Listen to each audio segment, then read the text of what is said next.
इस लेक्चर में हम TFR 2023 का पार्ट ए का क्वेश्चन सॉल्व करेंगे। पहला जो क्वेश्चन है, consider an electron with mass me and charge minus spin half whose spin angular momentum operator s vector equal to h by 2 sigma vector. Then the electron placed at the magnetic field B equal to bx I cap by j cap bz k cap. All the three component bx y z not menacing. Then t equal to 0, electron is at rest, sz equal to h car by 2 state. The earliest time it will be the spin orthogonal to the initial state. इसका जो answer होगा, इसका जो answer आपका जो answer होगा, इसका जो आंसर होगा, तो इसका आंसर मैं देखा देता हूँ।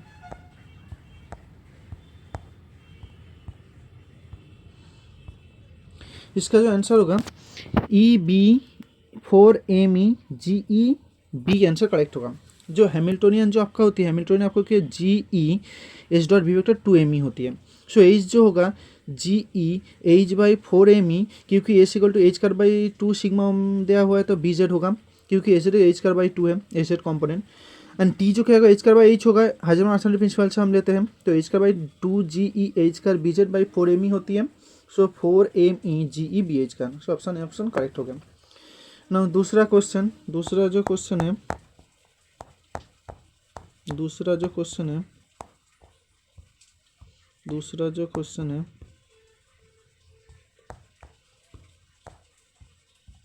मैं दिखा देता हूँ। क्वेश्चन टू गेट दिया होता, the pulse train output X NOR gate with the 3 input A given है, B गिवन है, C गिवन है, विल बी। सो इसका जो ऑप्शन होगा,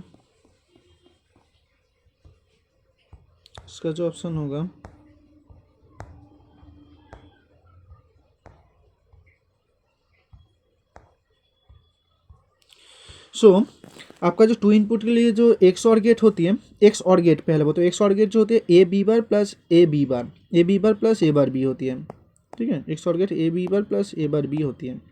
अब x or get x not gate क्या होगा, इसका होल बार हो जाएगा, ओके।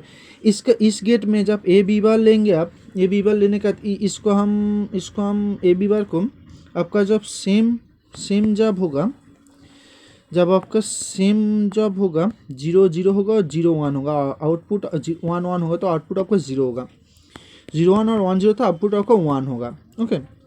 सो 0 1 जब लेंगे आप, 0 1 लेने के बाद जो आउटपुट, इसका जो आउटपुट आएगा वो आपका 1 आएगा, 1 0 पे आपका 1 आएगा, तो इसका 1 आ गया। 0 0 तो आपका क्या आएगा, 0 0 तो आपका 0 आएगा, फिर 0 तो आपका 0 आएगा, 0 आ गया ना। 0 1 से क्या आएगा, 1 आएगा, फिर 1 1 से आपका 0 आ गया। 0 1 से क्या आया, 0 1 से आपका 1 आ गया, 1 0 से आपका फिर 1 आ गया, 1 0 से आपका 1 आएगा, 1 1 से आपका 0 आ गया, इस तरह से होगा।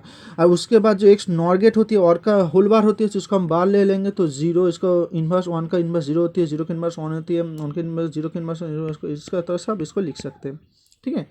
इसका जो आंसर होगा, ओके, ये ऑप्शन करेक्ट होगा, 0 1 1 0 1 0 0 1, ओके। नाउ क्वेश्चन नंबर 3 क्या था, a small mass m release at the rest of the small mass m release at the top of the frictionless curved surface in a figure permitted by the side curve m and the end point C. Target up to the curve horizontal mass m fall to the ground at the distance d shown in figure. The experimental is carried out on the surface earth n, ठीक है, H1 H2 shown in figure. Then the suppose the experiment repeated by the surface of the moon, whereas the acceleration due to gravity g prime equal to g by 6, g when the g value of the g is the then the distance d bar will the mass, ठीक है। तो आपका क्या होगा जब उसको हम moon पे ले जाएंगे। सो आपका जो कुछ इस तरह से था, ठीक है।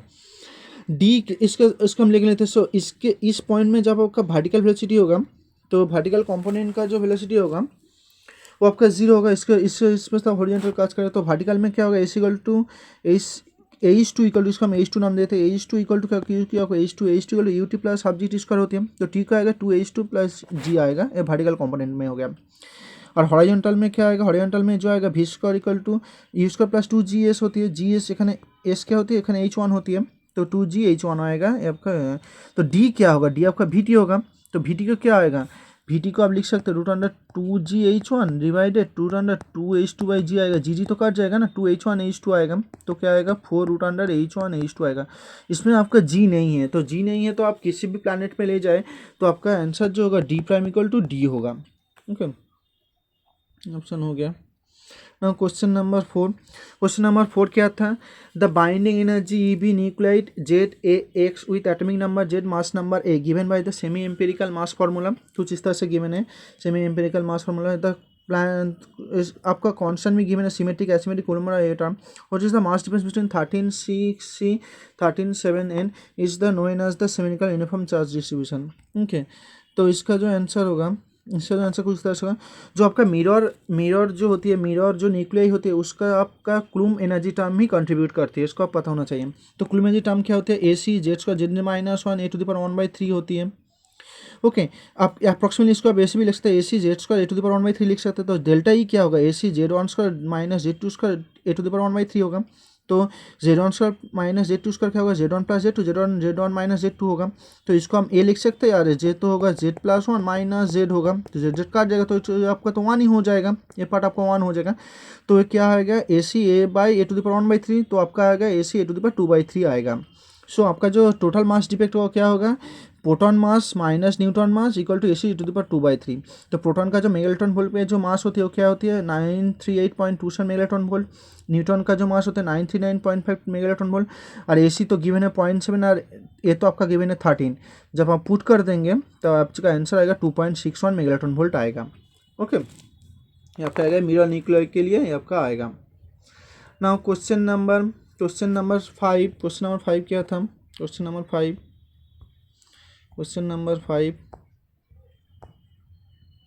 ठीक है। क्वेश्चन नंबर 5 तो हम देख लेते हैं क्वेश्चन नंबर 5 को। क्वेश्चन नंबर 5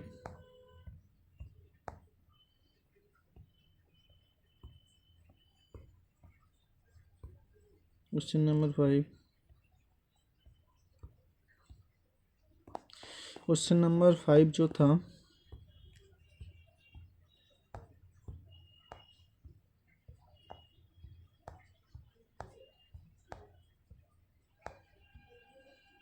क्वेश्चन नंबर कुछ इस तरह से, consider a sealed by thermally conducting container total volume V which is in the equilibrium with the thermal bath at the temperature T.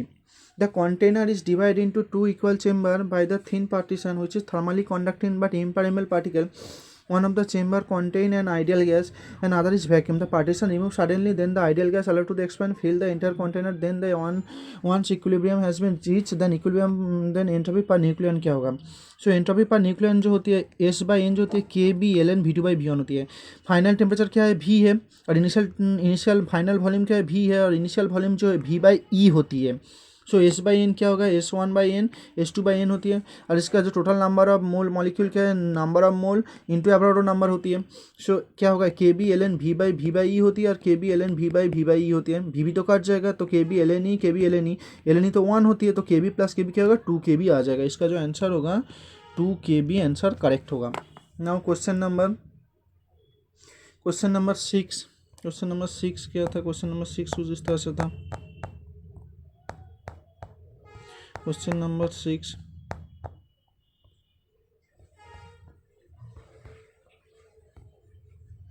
Question number 6 क्या था,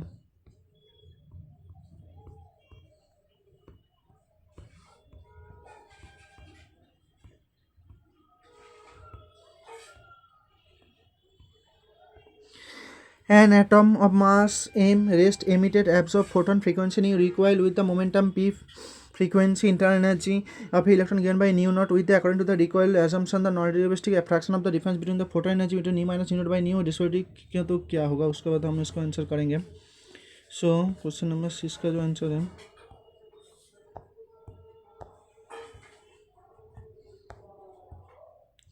सो इसका answer है so question number 6 क्या है, क्वेश्चन नंबर 6 के लिए ठीक है, जो new minus new not by new का हम एच से मल्टीप्लाई अप एंड डाउन में कर देंगे तो H nu minus H not by new, तो ई माइनस ई नॉट बाई ई आएगा। सो ई माइनस ई नॉट क्या आएगा, इसको हम लिख लेते हैं, ई माइनस ई नॉट क्या आएगा, पी स्क्वायर बाई 2m आएगा, और पी क्या है तो एच न्यू बाई सी होती है। सो ई माइनस ई नॉट क्या आएगा, H square nu square by 2m C square आएगा। Now E minus E not by E से डिवाइड करेंगे, आपका जो यहाँ पर जो ई होगा ये आपका क्या होगा, एच न्यू होगा, ओके। और ई माइनस ई नॉट क्या होगा आपका, A square nu square by 2m C square होगा। जो आपका डिवाइड करेंगे तो क्या आएगा, H nu divided 2m C square आएगा। सो एमिशन के लिए क्या होगा, इसका नेगेटिव होगा, और एब्जॉर्प्शन के लिए होगा इसके बाद इसका पॉजिटिव होगा। सो इसका जो आंसर है, सो इसका जो आंसर है, सो इसका जो आंसर होगा,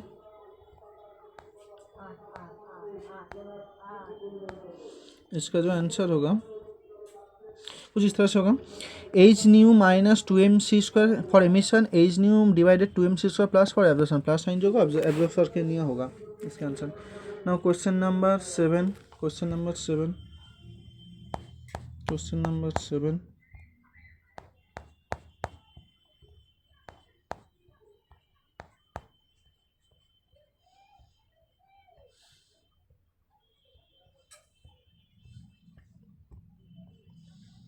question number 7, okay. Question number 7 क्या था, star is known as emit light given a frequency 10 photon per minute. The customer plan measure the rate of the photon counting detector. It is she measure the rate 5% approximately. How long will time the exposure? So इसका जो answer होगा, so इसका जो new जो क्या है, new इसका given है, न्यू इसका गिवन है, न्यू इसका गिवन है 10 फोटोन पर मिनट। सो 10 बाई 1/6 होगा पर सेकेंड, सो 600 पर सेकेंड होगा। सो इसका जो आएगा न्यू इसका आएगा, तो न्यू का 5% लेंगे आप, न्यू का 5% क्या आएगा, 600 इंटू 5/100 आएगा, सो 30/सेकेंड इनवर्स आएगा। सो इसको जब हम इसको जो हम करेंगे 10 इंटू 60, जो आप मेजर करें 10 आपका सेकेंड में, तो 1/30 आएगा, इंटू 2 फैक्टर आएगा, जो आपका कब तक आप इसको मेजर कर सकते हैं। सो 0 0 कट जाएगा, 10 20 आएगा, तो 40 मिनट आएगा आपका, 40 मिनट तक आप इसको मेजर कर सकते हैं। Exposure time, this is the exposure time, exposure time 40 minute. Now question number 6, question number 8, question number 8 क्या था, क्वेश्चन नंबर 8 इस तरह से, the electric field due to the uniform polarized electric sphere along the given Z axis, कुछ इस तरह से given है, ठीक है ना। इसका जो ग्राफ जो गिवन था, इसका जो ग्राफ गिवन था कुछ, इसका जो ग्राफ होगा, सो आपको ये पता होना चाहिए, जो पोलर इलेक्ट्रिक फील्ड जब आपका इस तरह से होती है, आपका एक समथिंग है, इलेक्ट्रिक फील्ड जब होगा पोलराइजेशन उसका आपका अपोजिट दिग में होती है। सो इलेक्ट्रिक फील्ड आपको ले लिया कुछ इस तरह से, तो पोलराइजेशन डायरेक्शन क्या होगा, कुछ इस तरह से होगा, पोलराइजेशन में इलेक्ट्रिक फील्ड कुछ इस तरह से होगा, और आपका जो इलेक्ट्रिक फील्ड क्या होगा, तो इस तरह से, तो इस तरह से आ जाएगा पॉजिटिव डायरेक्शन में, इस तरह से आपका घूम जाएगा, कुछ इस तरह से होगा, कुछ इस तरह से होगा। जब आप अंदर में आपका पोलराइजेबिलिटी का अपोजिट में इलेक्ट्रिक फील्ड क्रिएट होगा, ओके। कुछ इसका आंसर जो ऑप्शन है ये ऑप्शन करेक्ट होगा, ठीक है, डायरेक्टिव में अपोजिट डायरेक्शन में क्रिएट होगा ना। क्वेश्चन नंबर 9, क्वेश्चन नंबर 9 क्या था, क्वेश्चन नंबर 9 था, in mercury vapour lamp an electric and arc passing through the mercury vapor produce light. When the lamp is switched on, is arc stuck. The liquid mercury start evaporate and temperature gradually increase. In a certain temperature, Michelson Morley intermeter setup, the mercury vapor lamp will light source and lamp will switch on. Then the effect will be observed. इसका जो effect होगा, तो initially क्या होगा mercury vapour lamp के लिए, तो initially क्या होगा, इनिशियली फ्रिंज अपेयर होगा, फ्रिंज तो अपेयर हो जाएगा, फ्रिंज विल अपेयर, जो हाई कॉन्स्टेंट में होगा, high constant with high constant में होगा, हाई कॉन्स्टेंट व लो इंटेंसिटी में होगा, ठीक है, इंटेंसिटी लो होगा क्योंकि सब आप स्टार्ट में इसका ऑन किया है, इंटेंसिटी लो होगा। which will be the reduced contrast over the time period at the time light intensity build up, which will be reduced in contrast over the period of time as light intensity build up. Okay, तो इसका option ये जो correct होगा, ठीक है। Now question number 10, question number 10 क्या था? Question number 10 था an electromagnetic wave describe by the following expression E Z of T in not sine K Z I cos omega T J cos omega T minus pi by two which is the following description of the correct wave form. So इसका जो option होगा, सो आपका जो amplitude क्या था ई not sine K Z था। इसको जब हम जीरो करेंगे तो के जेड क्या आएगा, एन पाई आएगा, तो जेड क्या आएगा, एन पाई बाई के आएगा। जो इसको जो कहते हैं, इसको स्टैंडिंग वेव कहते हैं, स्टैंडिंग वेव। तो इसको तो स्टैंडिंग वेव भी होगा। नाउ जो आपका कंपोनेंट क्या है, I cap cos omega T plus J cap cos omega T minus pi by two होती है जे कैप। ओके, कुछ इस तरह से है। नाउ आपका इसका हम आई कैप ले लेते हैं, तो ओमेगा टी जो हम नहीं लेते, इसको हम ओमेगा टी लेते हैं। ओमेगा टी को हम क्या ले लेंगे, ज़ीरो ले लेंगे। तो ज़ीरो में क्या आएगा, ये तो एग्जिस्ट कर जाएगा, तो ये तो एग्जिस्ट नहीं करेगा, तो इसको कुछ इस डायरेक्शन में होगा आई कैप। जब ओमेगा टी को हम पाई बाई फोर ले लेंगे, पाई बाई फोर पे क्या आएगा, I cap by root two आएगा, क्योंकि पाई बाई फोर आएगा, cos omega two cos pi by four equal to 1/√2 होती है, प्लस जे कैप 1/√2 आएगा, क्योंकि pi by four minus pi by two pi by four ही होती है। तो इसका जो कंपोनेंट कुछ इस तरह से आएगा जे कैप। तो इससे ये कुछ इस तरह से रोटेट कर रही है एंटी क्लॉकवाइज, तो जो लेफ्ट हैंडेड होगा, तो इसका जो आंसर होगा, इसका जो answer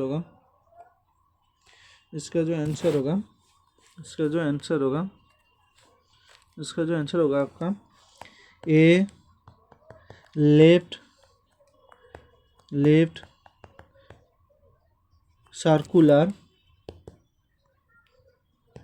polarized standing wave along the positive z axis। Okay, पर इसमें साइन के जेड है, उसके उस तरह से जेड एक्सिस का। नाउ क्वेश्चन नंबर 11, कुछ इस तरह से consider a following situation, a uniform magnetic field B putting in the plane of the paper present them everywhere with the rectangular region in a adjoining figure outside the rectangular region no magnetic field, then the conducting place at the rectangular shaft at equal to this loop rotated counterclockwise angular velocity omega, the particular paper at the point O, the direction of the POP positive direction, then the correct graph of the EMF। So correct graph क्या होगा, सो आपका जो induce EMF क्या होती है, minus D phi by D T होती है, तो क्या आएगा minus D by D T. यहाँ का रेक्टेंगुलर स्लैब है, काइंड फ्लिप से कुछ इस तरह से रोटेट कर रही है इसको, तो क्या आएगा B into pi R square divided 4 होगा, क्योंकि रेडियस आपका आर है। So minus D by D T होगा, सो इसको हम लिख लेते हैं D by D T B into pi R square by 4। So इसको हम डेरिवेटिव कर लेंगे, बी तो कांस्टेंट है, डिवाइडेड पाई बाई 4 ले लेते हैं, 2r into D R by D T होगा, माइनस साइन में होगा, तो क्या आएगा B pi by 2 minus sign R into V होती है, आर इंटू वी क्या होती है, ओमेगा होती है, minus B pi by 2 into omega होती है, B equal epsilon equal to minus pi by 2 into ये आ गया माइनस पाई बाई 2 समथिंग ये आ गया। सो इसको जो हम करेंगे तो कुछ इस तरह से आया। नाउ सो जब हम प्लॉट करेंगे तो क्या आएगा, सो समथिंग कुछ इस तरह से आया। सो हमारा जो आया B equal to minus pi B by 2 omega आ गया, तो ओमेगा क्या होती है minus pi B by 2 pi by T होती है ना ओमेगा। सब टी को आप री अरेंज करेंगे, टी को आप हम एक बार 2 पाई पुट पड़ेंगे, तो टी को जब हम री अरेंज करें तो इसका जो ग्राफ आएगा एप्सिलॉन वर्सेस टी, कुछ इस रेंज में क्या आएगा, ज़ीरो आएगा, तब तो नेगेटिव साइन है। तब कुछ रेंज में इसका कुछ इसका पार्ट आएगा, कुछ इस तरह से आएगा, कुछ इस तरह से आएगा। तो इसका प्लस कुछ इस तरह से आया, कुछ इस तरह से आया, कुछ इस तरह से आया, कुछ इस तरह से आया, कुछ इस तरह से ऐसा, इस तरह से आपका प्लॉट करेक्ट होगा। ओके, इस तरह से प्लॉट आपका करेक्ट होगा। B A epsilon equal to, sorry ये आपका एप्सिलॉन है, epsilon equal to eta. Okay, इस तरह से कुछ आपका आएगा ग्राफ आपका। Now question number 12। Question number 12 क्या था? Question number 2, following the front of a diffraction pattern was observe in the experiment. कुछ इस तरह से हम इसको अब जब आप देखेंगे तो इसका जो सेंट्रल है एक एक है, एक है, एक है, एक है, एक है, एक है, इस तरह से डिस्ट्रीब्यूट है आपका। ये आपका first maxima, second maxima, first minima, second minima. Okay, then the aperture arrangement will be search the fringe. Aperture क्या होगा, तो इस तरह से आपका पैटर्न आएगा। तो एपर्चर ये आपका दोनों तरफ से, इस तरफ से भी है, इस तरफ से, तो एपर्चर आपका दो ही होगा। तो इसका जो आंसर जो एपर्चर जो होगा आपका ब्लैक शीट में समथिंग 1 एवं 2 होगा, क्योंकि दो तरह से सिमेट्रिक है। ओके, कुछ इस तरह से होगा। Now question number 13। Question number 13 क्या था? क्वेश्चन नंबर 13 था, a beam of unpolarized microwave radiation is incident along the x-axis on a grid of metal wire yz plane running along the y-axis. Running along the y-axis given below. If the slit width given by the placing adjacent wire less than the wavelength of the microwave, then what will be the जो wave जो होगा वो किस तरह से होगा? ठीक है, कुछ इस तरह से इसका जो है YZ कुछ इस तरह से ये आपका कुछ वेव आ रही है, कुछ इस तरह से आ रही है, समथिंग धो लीजिए, और आपका जो समथिंग कुछ इस तरह से है, इस तरह से मूव कर रही है। ये आपका Y है, ये आपका Z है। ओके, कुछ इस तरह से है। ओके, नाउ ये जो स्लिट है, ये तो Y डायरेक्शन में क्या होगा, ए पार्ट तो इस तरह से जा नहीं पाएगा, तो ए पार्ट तो इस तरह से जा नहीं पाएगा, तो क्या होगा, ये तो कैंसिल आउट हो जाएगा, क्योंकि आपका जो डिस्टेंस है कुछ इस तरह से है, और ये तो बहुत ज़्यादा एम्पलीट्यूड में है, और आपका ए पार्ट क्या होगा, ये इसके पैरेलल में है, तो ये तो क्रॉस कट जाएगा ना। सो आपका जो आंसर होगा, the transmitted wave would be polarize along z axis, क्योंकि आपका जो कंपोनेंट आएगा, ये कंपोनेंट आपका रह जाएगा, क्योंकि यही पास हो जाएगा यहाँ से, कुछ इस तरह से पास हो जाएगा। सो जेड आपका कंपोनेंट यहाँ रह जाएगा। ओके, ये आपका डायग्राम तो आपका पता चल जाएगा, डायग्राम आप लोग। क्वेश्चन नंबर 14 क्या? क्वेश्चन नंबर 14 था। क्वेश्चन नंबर 14 का, consider an electron double slit experiment with shown in figure the slit S1 S2। यहाँ पर इलेक्ट्रॉन रिलीज हो रही है, यहाँ पर मैग्नेटिक फील्ड है, S1 S2 स्लिट है। Within the shaded marked C the constant uniform magnetic field passing through the page turning on the fringe pattern will be। तो fringe pattern क्या होगा? तो fringe pattern जो आपका होगा, जो fringe pattern जो होगा, fringe pattern जो होगा, आपका जो fringe pattern होती है, तो बीटा जो आपका होती है, क्योंकि बीटा जब आपका होती है, ठीक है, बीटा क्या होती है, डी लैम्डा बाई डी होती है।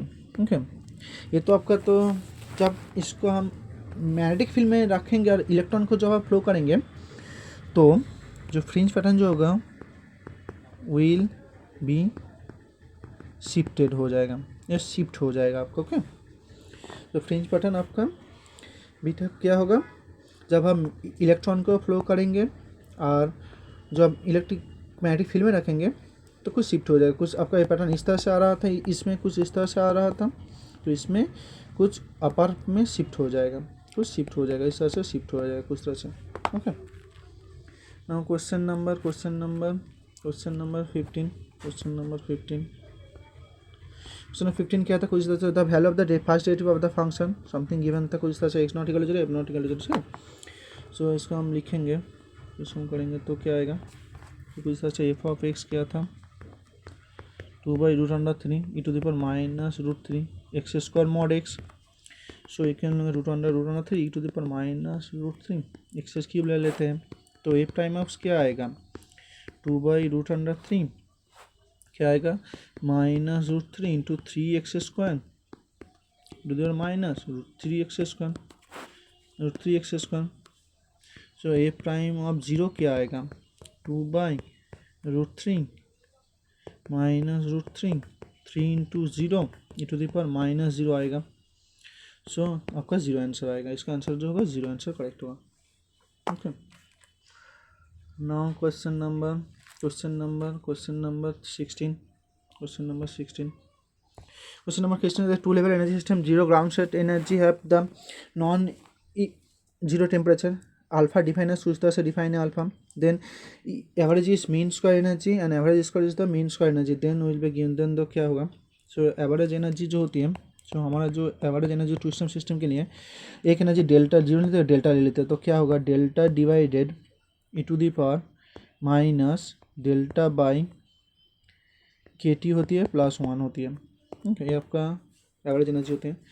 सो आपका जो एवरेज स्क्वायर एनर्जी जो क्या होगा, इसका जो एनर्जी होगा एवरेज स्क्वायर का, इसका जो एनर्जी होगा तो क्या होगा delta square divided e⁻, minus delta by KT plus 1 होगा एवरेज स्क्वायर एनर्जी। सो जब लिमिट को हम ले लेंगे, सो t टेंस टू 0 जब आएगा, t टेंस टू इन्फिनिट लेंगे आप और t टेंस टू 0 लेंगे आप, ठीक है। तो t टेंस टू 0 जब लेंगे तो t टेंस टू 0 में तो अल्फा जो हमारा जो गिवन है E square average divided average E square आती है। Okay, now E square average क्या आएगा, t टेंस टू आप 0 लेंगे, t टेंस टू 0 तो क्या आएगा आपका इसका, t टेंस टू 0 में जो आपका आएगा, t टेंस टू 0 जब हम लेंगे, t टेंस टू पहले आप t टेंस टू इन्फिनिट ले लेते हैं, t टेंस टू इन्फिनिट में इसका क्या आएगा डेल्टा स्क्वायर बाई 2 आएगा, इसका क्या आएगा डेल्टा बाई 2 आएगा।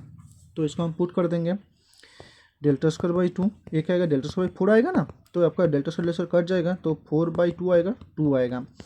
टी टेंस टू इन्फिनिट क्या होती है, इसका क्या होती है, इसका अच्छा लोअर लिमिट होती है, अल्फा का लोअर लिमिट।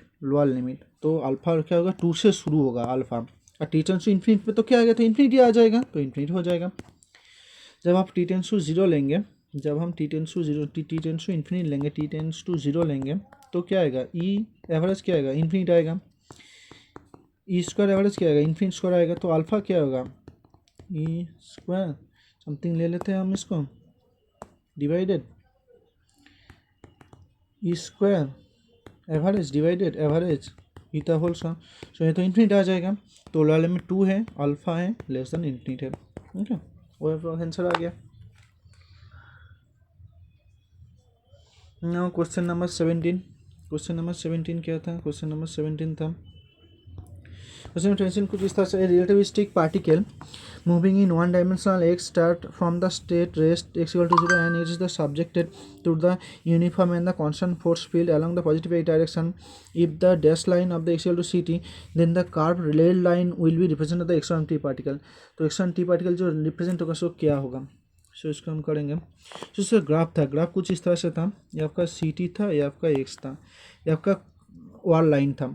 तो ct के लिए आपका कोई भी वेलोसिटी आपका लाइट के स्पेस में नहीं जा सकता, इसमें नहीं जा सकता। तो इसका जो ग्राफ होगा कुछ इस तरह से होगा, कुछ आपका रेड लाइट को कुछ इस तरह से होगा, सी के काज में नहीं जाएगा, कुछ इस तरह से पैरेलल हो जाएगा, कुछ इस तरह से शुरू होगा तो आने के बाद ये पैरेलल हो जाएगा। ओके, ये ग्राफ आपका करेक्ट है, वो ग्राफ आपका कुछ इस तरह से होगा। ओके, और आपका इस तरह से ग्राफ था, लाइट वेलोसिटी को रीच नहीं कर सकता, तो ये तो करेक्ट नहीं होगा। सो इसका जो ग्राफ होगा ये ग्राफ आपका करेक्ट होगा। ओके, इस रीजन में कोई भी ग्राफ नहीं होगा। नाउ क्वेश्चन नंबर 18 क्या था, question number 18 A surface given कुछ इस तरह से गिवन है, which of the following vector is normal at the point 2, 3, 1। Okay, so इसका ग्रेडियंट सरफेस वेक्टर क्या होती है, सरफेस वेक्टर हमारा जो होती है इन कैप क्या होती है, जो होती है gradient of phi divided mod gradient of phi होती है। तो ग्रेडियंट क्या होगा, ग्रेडियंट जब हम इसको करेंगे तो ग्रेडियंट फाई हम पहले निकाल लेते हैं। तो ग्रेडियंट फाई क्या होगा, ग्रेडियंट फाई हमारा होगा ग्रेडियंट ऑफ फाई, तो क्या आएगा 8xy i cap plus 4x² j cap minus 2y² i cap -4xy plus 9z2 इसको जब हम रीअरेंज करेंगे तो क्या आएगा 8xy -2y² आई कैप आएगा प्लस 4x² -4xy आएगा प्लस 9z2 आएगा। ओके, जब इसका हम लिमिट पुट करेंगे ग्रेडियंट ऑफ 5 2 3 1 पुट करेंगे तो क्या आएगा, तो ये जो आपका आएगा 48 माइनस 18 मतलब 30 आएगा 30 आई कैप -8j प्लस -9k आएगा। ओके 9k आएगा प्लस 9k आएगा प्लस 9k आएगा। ओके, इसको हम पुट करेंगे तो यहाँ आपका कुछ इस तरह से आएगा। सो इन कैप क्या होती है, इसका मॉडल लेंगे तो इन कैप क्या होती है, सो इसको हम लिखेंगे। सो इन कैप क्या होती है, n cap various gradient of phi divided n cap जो होती है आपका gradient of phi divided mod gradient of phi होते हैं। तो n cap various gradient of phi होगा ना, सो इन कैप क्या होगा वेरियस 30 आई कैप -8j प्लस 9k होगा, आपका ये ऑप्शन करेक्ट होगा। ओके, नाउ क्वेश्चन नंबर 19 क्या था, क्वेश्चन नंबर 19 क्या था, 5 identical boson as distributed and the energy 1 E2 degeneracy 2 and 3 respectively, find the number of the microset 3 boson energy level E1 and 2 boson energy level E2। Okay, so इसका जो answer होगा, सो आपका जो boson के लिए जो डिस्ट्रीब्यूशन क्या होती है, W क्या होती है N plus GI -1 factor divided NI factor GI -1 factor होती है। तो पहले के लिए क्या है, W1 के लिए क्या है, W1 के लिए डिजेनेरेसी 2 है, नंबर ऑफ पार्टिकल 3 है, -1 factor divided W equal to लिख लेते हैं, एक तरह से लिख देते हैं। तो NI क्या है, नंबर ऑफ पार्टिकल है 3 है फैक्टर -2 -1 फैक्टर है, इनटू दे दिया। W2 के लिए क्या है, W2 के लिए आपका नंबर ऑफ डिजेनेरेसी क्या है, आपका 3 है और आपका नंबर ऑफ पार्टिकल है 2 है। तो 2 + 3 -1 फैक्टर डिवाइडेड 2 फैक्टर 3 -1 फैक्टर। तो ये जो आपका आएगा 3 + 2 क्या होती है 5 होती है 4 factor divided 3 factor 1 factor into क्या होती है 4 factor divided 2 factor into 2 factor. तो क्या आएगा 24 आएगा आपका आंसर। तो ये आपका ऑप्शन आ गया। क्वेश्चन नंबर 20 क्या था, क्वेश्चन नंबर 20 कुछ इस तरह से था, इन एन एक्सपेरिमेंट सेटअप, ठीक है, in an experiment setup positively charge particle are detected by the detector which is required DC high voltage -200 volt every time a charge particle detect by the detector with a given transparent pulse 10 millivolt, then the system by the experiment detected by the pulse is cannot be operated -200 volt, which is the following circuit will be used to the connect to them। तो आपको कुछ इस तरह से जब connection होगा तो आपको कैपेसिटर में ऑलवेज पैरेलल में जो क्योंकि पैरेलल में जो करना पड़ेगा, आपका जो डिटेक्टर है टू डिटेक्टर, ठीक है, क्योंकि कैपेसिटर चार्ज एनर्जी को स्टोर करते हैं, चार्ज को सेपरेट करते हैं, तो चार्ज को पहले स्टोर करेगा, तो पैरेलल में जब होगा तभी तो स्टोर करना पड़ेगा ना टाटा एनालिसिस में, और उसके बाद आपको रेजिस्टेंस देना पड़ेगा, क्योंकि जब इसका जो कोई भी चार्ज पार्टिकल है इसमें पहले तो स्टोर होगा, उसके बाद इसका पार होकर उसके बाद अपना सिग्नल पे तो 2 HV में हमको पाएगा, ठीक है। कैपेसिटर को ऑलवेज पैरेलल में कनेक्ट करना पड़ेगा, टाटा एकॉस्टिक्स स्टेशन। ओके, होगा आंसर इसका जो ऑप्शन सॉकेट करेक्ट होगा। क्वेश्चन नंबर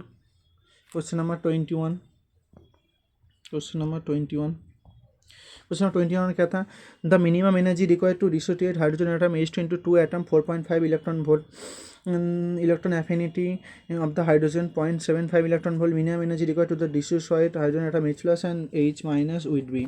ओके, इसका जो ऑप्शन होगा 17.35 इलेक्ट्रॉन वोल्ट ऑप्शन करेक्ट होगा। सो हाइड्रोजन एटम की ई क्या होती है, ई आपका होती है -13.6 डिवाइडेड एन स्क्वायर होती है इंटू जेड का मान क्या है 2 है। सो ई आपका क्या है 4.5 माइनस डिवाइड 4.5, तो आपका क्या है ये आपका क्या है 4.5 -4.5 है आपका -4.5 है, क्योंकि 2 आपका है तो आपका एन का जो वैल्यू आएगा, एन जो आएगा आपका जो आपका जो इसमें जो इनका जो वैल्यू आएगा आपका, इनका जो वैल्यू आएगा 3 आएगा आपका, ठीक है। सो तो मिनिमम एनर्जी रिक्वायर्ड क्या होगा, 3 होल स्क्वायर इंटू 0.75 प्लस 4.5 आएगा, तो इसका जो आंसर होगा 17.35 इलेक्ट्रॉन वोल्ट आएगा। इसका ऑप्शन आपका 21 करेक्ट होगा।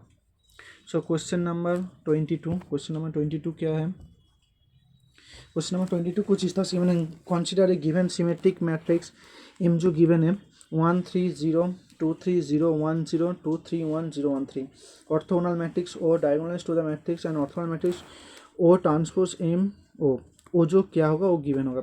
इसको आप जब कर सकते हैं, इसको आप जो आइगन वैल्यू निकालने के बाद आप उसको आइगन वेक्टर निकालने के बाद उसका कर सकते हैं। तो इसका जो एक ऑप्शन जो था कुछ इस तरह से, तो 1/√2 0 1/√2 0 1 0 1/√2 0 -1/√2 कुछ इस तरह से था। इसका जो ट्रांसपोज था वो कुछ इस तरह से, आपको अब इस ऑप्शन को ले लेते हैं तो वो ट्रांसपोज क्या होगा, 1/√2 0 1/√2 होगा 0 1 0 होगा 1/√2 होगा 0 -1/√2 होगा, ठीक है सर।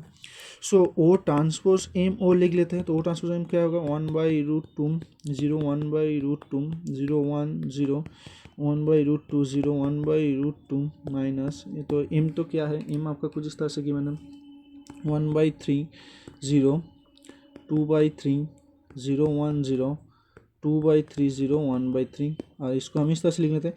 तो जब इसको हम एक ढंग से प्रोडक्ट करेंगे तो क्या आएगा, इसका कुछ वैल्यू आएगा, इसका कुछ इस तरह से वैल्यू आएगा 0 0 आएगा, इसका कुछ वैल्यू आएगा, ठीक है। ये तो 0 आएगा, ये तो 1 आएगा, ये 0 आएगा, इसके बाद इस तो 0 आएगा, ये 0 आएगा, और इसका भी कुछ वैल्यू आएगा। सो ये तो डायगोनल हो गया, तो ऑप्शन ये ऑप्शन करेक्ट होगा। आप ऑप्शन से भी ये चेक कर सकते हैं जब आपका आइगन वैल्यू ऑर्थोगोनल, जब आइगन वेक्टर नहीं निकालना आता है तो एक एक ऑप्शन को आप प्रोडक्ट करके देख सकते हैं। जो आपको देखना है इस प्रोडक्ट एवं इस प्रोडक्ट को आपको पहले देखना पड़ेगा। इस प्रोडक्ट 0 आएगा तो आपका खेल खत्म, क्योंकि ये सब भी 0 आएगा। इस प्रोडक्ट 0 आता है कि ऑप्शन में आपका देखना पड़ेगा, ठीक है ना। क्वेश्चन नंबर 23, क्वेश्चन नंबर 23 क्या था, क्वेश्चन नंबर 23 कुछ इस तरह से था, क्वेश्चन नंबर 23, ठीक है। क्वेश्चन नंबर 23 कुछ इस तरह से था, question number 23, question number 23 question number 23 कुछ इस तरह से था। क्वेश्चन नंबर 23 क्या था, beam of 1 mega electron volt energy is the short 10 millimetre thick lead brick see figure, जो जिस तरह से फिगर है। Given the density of the lead given था 11.29 gram per semi cube, atomic number 207.2 AMU, and the interaction cross section this of the photon lead to the atom -23 semi square the fraction of the insert photon cross the brick at any lose of the energy. So इसका जो option होगा, इसका option आपका जो correct होगा वो 72% होगा। सो आपका जो फ्रैक्शन स्कैटर्ड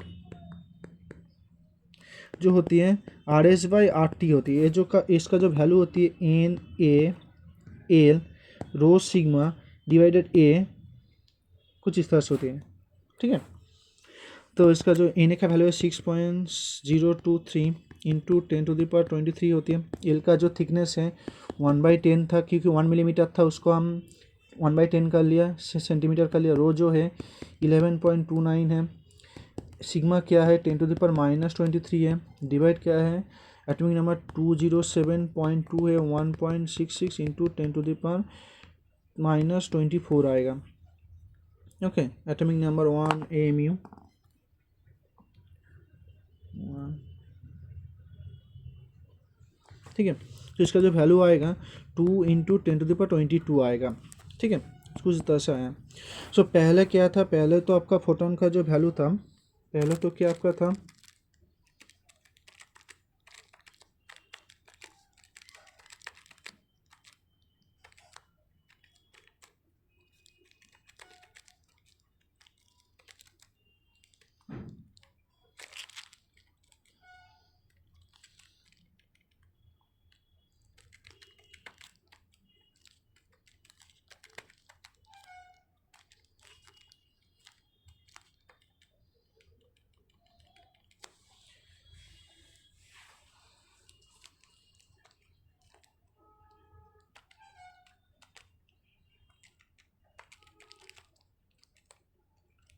सो कुछ इस तरह से है।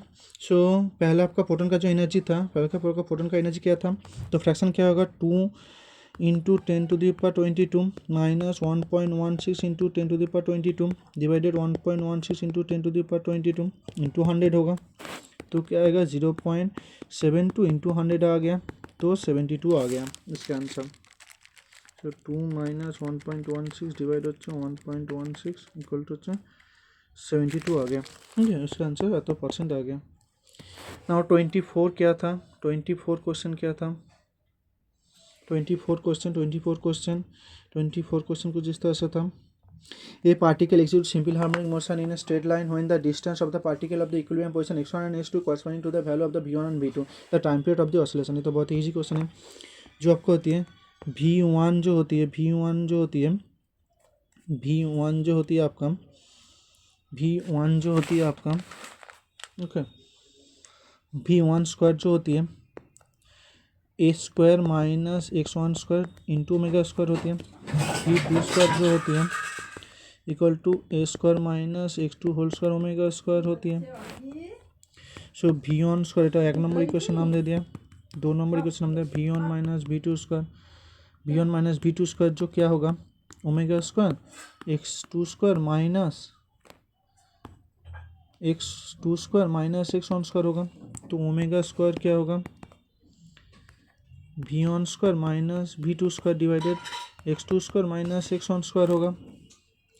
तो ये क्या होगा आपका कुछ इस तरह से होगा। तो ओमेगा क्या होगा root under of v1 square minus v2 square divided x2 square minus x1 square होगा। तो 2 पाई बाई टी क्या होगा root under v1 square minus v2 square divided x2 square minus x1 square होगा। तो इसका जो आंसर होगा t equal to 2 पाई तो क्या होगा root under x2 square minus x1 square divided v1 square minus v2 square हो गया आंसर। ये 12 लेवल का क्वेश्चन है। ठीक है, हो गया आंसर इसका आंसर। क्वेश्चन नंबर 25 क्या था, solid cylinder uniform mass density roll at the down inclined plane without slipping given था कुछ fraction of the total energy and the section question तो रोटेशनल एनर्जी तो क्या गिवन था, तो रोटेशनल एनर्जी तो होता। सो हमें पता होना चाहिए सिलेंड्रिकल के जो आई क्या होती है हाफ एम आर स्क्वायर होती है और भी क्या होती है ओमेगा आर होती है। तो ई क्या होगा और रोटेशनल काइनेटिक एनर्जी तो हाफ आई ओमेगा स्क्वायर होगा। तो क्या होगा divided half M R square होगा into V by R square हो जाए वी बाई आर हो जाएगा से वी बाई आर स्क्वायर हो जाएगा वी बाई आर उसका होल स्क्वायर हो जाएगा। तो क्या आएगा 1/4 एम भी स्क्वायर आ गया 1/4 एम भी स्क्वायर आ गया कुछ इस तरह से। और आपका जो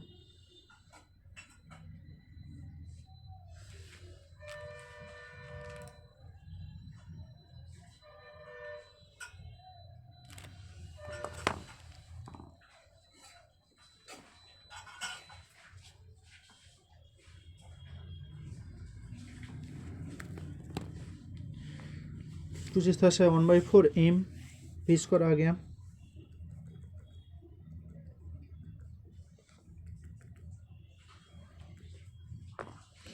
सो टोटल काइनेटिक एनर्जी क्या होगा, ट्रांसवर्स काइनेटिक एनर्जी क्या होगा हाफ एम भी स्क्वायर होगा। तो टोटल एनर्जी क्या होगा 1/4 एम भी स्क्वायर प्लस हाफ एम भी स्क्वायर होगा।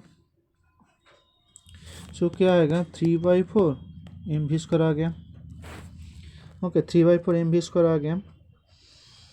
सो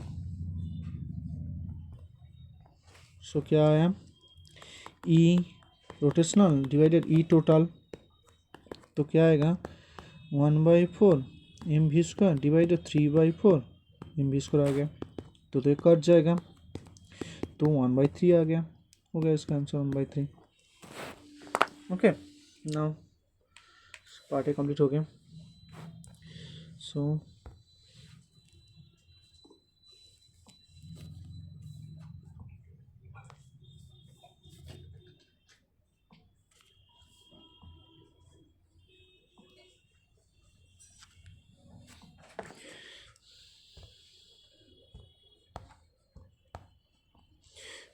please like, share, subscribe. Okay.